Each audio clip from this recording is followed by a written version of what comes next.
নামাজে মন টানে না, রোজাতে কষ্ট লাগে, জানো না কোরআন হাদিস, মনে কি প্রশ্ন জাগে? জাগে প্রশ্ন জাগে।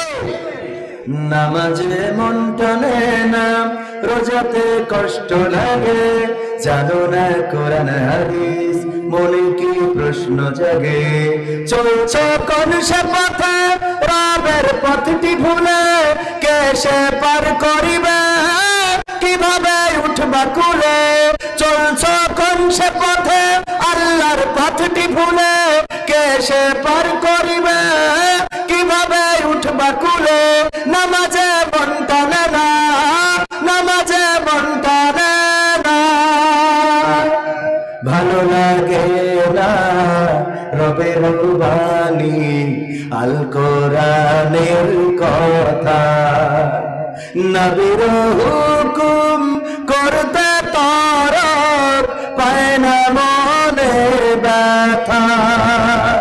কত যে গল্প করো হাটে মাঠে বাজার ঘাটে, অলসতা হয় না কভু আড্ডায় দোকান পাটে।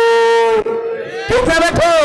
কত যে গল্প করো হাটে মাঠে বাজার ঘাটে, অলসতা হয় না কভু আড্ডায় দোকান পাটে।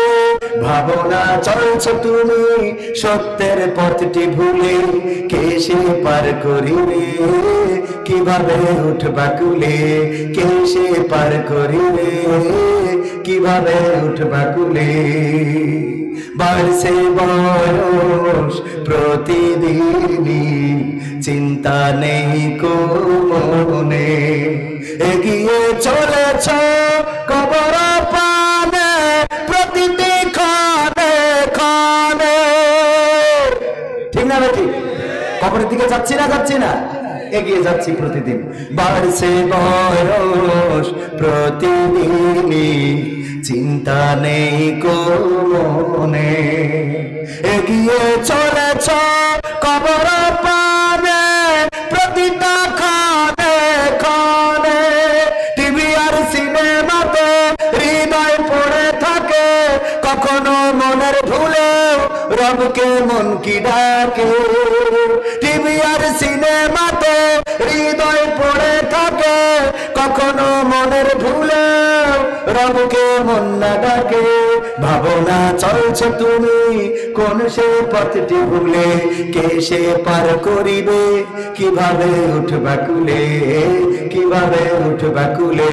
নামাজে মন টানে না, নামাজে মন টানে না, রোজাতে কষ্ট লাগে, জানো না কোরআন হাদিস, মনে কি প্রশ্ন জাগে? প্রশ্ন কি জাগে? প্রশ্ন যদি জাগতো তাহলে কি এখানে লোক বেশি থাকতো না কম থাকতো? বাঁচার জন্য যদি ডাক দেওয়া হয়, যদি বলা হয় যে আজকে ঝড় হবে, যদি বলা হয় বন্যা হবে, সুনামি হবে, এটা আশ্রয় কেন্দ্র, আশ্রয় স্থল, এখানে এসে আশ্রয় নাও। মানুষ কি বাড়িতে থাকবে না, আশ্রয় কেন্দ্রে যাবে? আশ্রয় কেন্দ্রে যাবে। আমরা জানি ভুল পথে চললে আল্লাহ আমাদেরকে পাকড়াও করবেন, জাহান্নামে দিবেন, আমাদের জন্য আল্লাহ রাব্বুল আলামিন শাস্তি অবধারিত করে দিবেন। অথচ আমরা সেই ভুল পথে চলছি, আশ্রয় কেন্দ্রগুলোতে আমরা মনের ভুলেও ঢুকছি। কথা কয় না? ঢুকছি। আজান দেয় মসজিদের মুয়াজ্জিন, সকালবেলা বলে আসসালাতু খায়রুম মিনান নাওম, মানে কি? ঘুম থেকে নামাজ উত্তম। আর এটা শোনার পরে কম্বলটা ছিল গলা পর্যন্ত, টেনে তারপরে মুড়ি দেয়, এমন আল্লাহর ওলি আছে না নাই? আছে মানে কি? অনেক আছে। এক গ্রামে ভোটার যদি হয় 400, মসজিদে ফজরের নামাজে 4 জন। সত্য না মিথ্যা? যদি বেশি হয় 40 জন, এর বেশি আর পাওয়া যায়? তার মানে হলো আশ্রয় কেন্দ্রে যায় না, ঘুম থেকে নামাজ উঠতো, আর আমি কম্বলটা টেনে নিয়ে তারপরে মুড়ি দিলাম, খুব সুন্দর করে আরামে ঘুমালাম, বলেন আশ্রয় কেন্দ্রে গেলাম নাকি? অথচ ভাইরা আমার, মাঝে মাঝে বুঝানোর জন্য বলি, চায়ের দোকানদার কোনোদিন টেলিভিশন জুড়ে আজান দিয়ে বলে নাই আসেন আসসালাতু খায়রুম মিনান নাওম, আস-সাদুকানু খায়রুম মিনান নাওম, যে সাত দোকান ঘুমের থেকে উত্তম? বলিছে না, বলে নাই। এই চায়ের দোকানে কোনদিন চায়ের দোকানদার বলে নাই হাইয়া আলা সাত দোকান, হাইয়া আলা সাত দোকান বলিছে নাকি? যে এসো সাত দোকানের দিকে আসো, না বলে নাই। কিন্তু চায়ের দোকানের লোক কম না বেশি? বেশি মানে কি? যদি চায়ের দোকানদার সকালবেলা দোকানটা না খোলে, তাইলে অমনি ফোনটা ধরায়, এই কলিম সাহেব, তোর কি টাকা বেশি হয়ে গেছে নাকি? এখনো চার দোকান খুলিস নাই কেন? সত্য না মিথ্যা? চায়ের দোকানে জামাতের লোকের অভাব হয় নাকি? অভাব হয় না। অথচ মসজিদে জামাতে লোকের অভাব। আবার এই মুসলমানরা কয় বিজয় আসে না কেন? জুলুম হয় কেন? নির্যাতন হয় কেন? আলেম ওলামা মারে কেন? ফিলিস্তিনে মারে কেন? শুধুমাত্র তোমাদের অলসতার কারণে, মুসলমানদের অলসতার কারণে। এমন কালো জগদ্দল পাহাড় পাথর আমাদের উপরে চেপে বসে আছে, যেটা সরানো আমাদের জন্য কষ্টকর হয়ে দাঁড়িয়েছে। বলেন ঠিক না বেটি? এটা কিভাবে? ফিলিস্তিনের দিকে তাকিয়ে দেখেন, অলস ছিল। কেমন অলস? নিজেদের জায়গা জমিগুলো বিক্রি করেছে।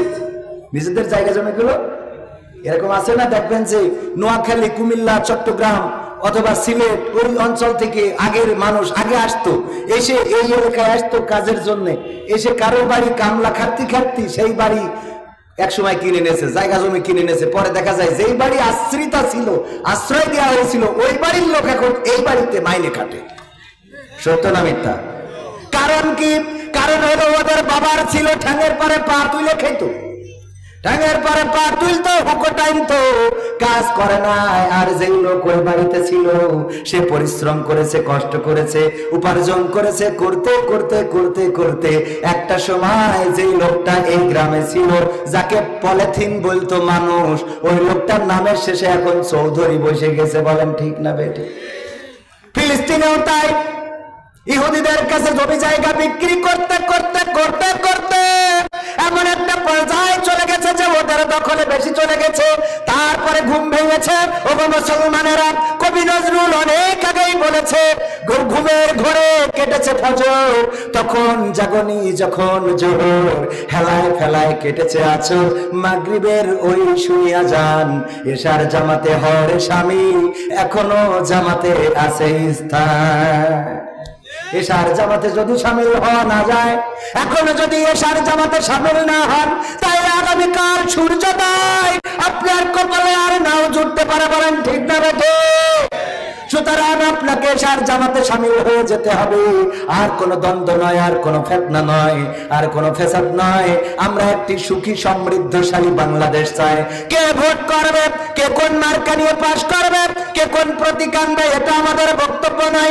কিন্তু আমরা চাই না ওই রেল স্টেশনে ট্রেনে আগুন ধরানো হবে, আর আমার মায়ের কোলে শিশু সন্তান পুড়ে মারা যাবে, মা মারা যাবে, কলিজার টুকরা সন্তানটা বুকে ধরে মারা যাবে। এমন মৃত্যু বাংলার জমিনে আমরা দেখতে চাই? আর এই মৃত্যু হওয়ার পরে একদল দোষ দেবে এটা করেছে দুর্বৃত্তরা, এটা করেছে জামাত বিএনপি, আর একদল বলবে যে ষড়যন্ত্র করে তারাই করে আমাদের পরে দোষ চাপাচ্ছে। আমরা এই জাতীয় কথা শুনতে চাই না। আমার দেশের কোন নাগরিক বেহিসেবি অন্যায় ভাবে যদি মারা যায়, অবশ্যই জবাব দেওয়া লাগবে। লাগবে কিনা? আজকে যদি আপনি প্রতিবাদ না করেন, কালকে আপনি যে বাসে যাবেন সেই বাসে আগুন ধরানো হবে, আপনি নামতে পারবেন না, আপনি পুরো মারা যাবেন। আপনার স্ত্রী সন্তান যেই ট্রেনে উঠবে সেই ট্রেনে যদি আগুন ধরিয়ে দেয়, আর আপনার স্ত্রী সন্তান পুড়ে মারা যাবে। সুতরাং আপনি যদি মনে করেন আমার তো কোনো অসুবিধা নাই, আমার কোনো অসুবিধা নাই, একদিন দেখা যাবে আপনার সুবিধা খুঁজতে খুঁজতে আপনি একদিন অসুবিধায় পড়ে যাবে না? যাবে না? কথা কি ভুল বললাম? সুতরাং অন্যায় করলেই প্রতিবাদ করার দরকার আছে না নাই? এই প্রতিবাদ করবে কারা? প্রতিবাদীরা। প্রতিবাদ করবে হুজুর, ওই টাকাতে নিয়ে আসা হয়েছে, ও করবে, ছাড়া আমরা করবো কেন? ভারতে গেলাম ওয়াজ করার জন্য, বাড়িতে যাওয়ার পরে অনেক শ্রোতা যত ওয়াজ করি ওরা ওই ঠিকও কয় না বেঠিকও কয় না, সুবহানাল্লাহ কয় না, আলহামদুলিল্লাহ কিছুই কয় না। তো আমি আব্দুল সালাম যুক্তিবাদী ভাই বগুড়ার ভাইয়ের কাছে ফোন করি, বললাম ভাইও তখন ভারতে, বললাম ভাই ওয়াজ করতে নিয়ে আইসে, ওয়াজ করি কিন্তু মজা পাই না। তো কেন? তো আমি বলছি যে ওয়াজ করি, সামনে যারা বসে থাকে ওদের মানে মুখই মনে হয় যে ওরা কোনো পেটে বসে আছে, এবার কোনো কথা টথা কিছু কয় না, আমিন সুবহানাল্লাহ আলহামদুলিল্লাহ কিছুই কয় না। তা বলছে ও ভারতের শ্রোতাদের একটা অভ্যাস হইলো যে ওদের হিসেব বাংলাদেশের টাকা খরচ করে হুজুর আনিছি, তা আমরা বলবো কেন? যা বলার তোমার বলতে হবে, টাকা খরচ করে হুজুর আনিছি আমরা বলার জন্য। আপনার একা আমিন বলতে হবে, একা ওয়ালা তোয়াল্লিন বলতে হবে, কোনো মাপ নেই, সব একা। তাই এই জন্য এই যে অলসতা, এই অলসতা করা যাবে? আপনারা প্রতিবাদ করার জন্য আমাকে আপনাকে সবাইকে জেগে উঠার দরকার আছে না নাই? সবাইকে জেগে উঠতে হবে, নতুন করে স্লোগান দিতে হবে, নতুন ধ্বনিতে প্রকম্পিত করতে হবে গোটা দেশ, গোটা বিশ্ব। এই বিশ্বে অন্যায় ভাবে অন্যায় আচরণ আমরা মানতে পারি